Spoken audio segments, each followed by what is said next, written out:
What are the issues that the court will be looking at? Yeah, good morning, Heidi. As you said, the court will hear this appeal in about 25 minutes. The hearing is due to start. And the bondholders are seeking to have their alternative rescue proposal for Virgin Australia heard by creditors and voted on by creditors next month at the final creditors meeting. And that meeting is when they were due to vote solely on Bain Capital's takeover of Virgin Australia. So now the bondholders, as you say, some of the biggest names in finance, among them UBS, Credit Suisse, Deutsche Bank, together they hold about 800 million Aussie dollars worth of notes. They're putting a proposal together, and they want the judge to allow them to get their vote, to get their proposal on the ballot, and they want some more information from Virgin Australia's administrators that will help them put that rescue proposal together. So what are we expecting in terms of the timeline going forward, given that we're seeing this legal opposition? Yeah, it's not at all clear exactly how this sort of last spanner in the works, if you like, from the bondholders will affect things. The second creditors meeting is due to be held early next month.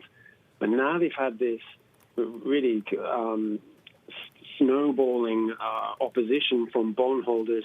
There's a chance the judge may force that creditors meeting back to give more time to the bondholders to put their proposal together.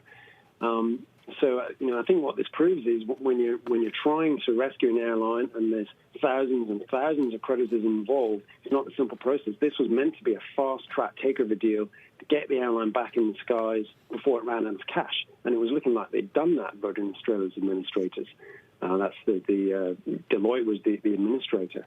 And now that the creditors the bondholders are now looking to sort of muscle out Bain, it's proving much more complicated and potentially delayed. That's going to cost more money. It's going to be more complicated for creditors and everyone involved with the airline.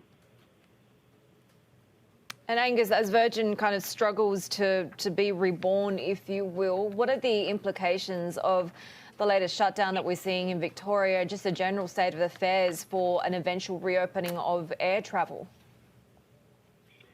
Yeah, Virgin was signed an agreement with Bain in June, late June, to be bought by the private equity firm. And really, since then, the situation has deteriorated almost by the week, hasn't it? I mean, you've had resurgent outbreaks of the virus in really the major markets that the Virgin was focusing on. That's New Zealand, Melbourne, Sydney. And you've seen the Queensland borders shut out to the biggest states in Australia. That's New Zealand, New South Wales and Victoria. And also the Australian Capital Territory, right. Canberra. So very hard to see how you can really mount a sort of resurgence of Virgin Australia in these circumstances. So it's going to be tough.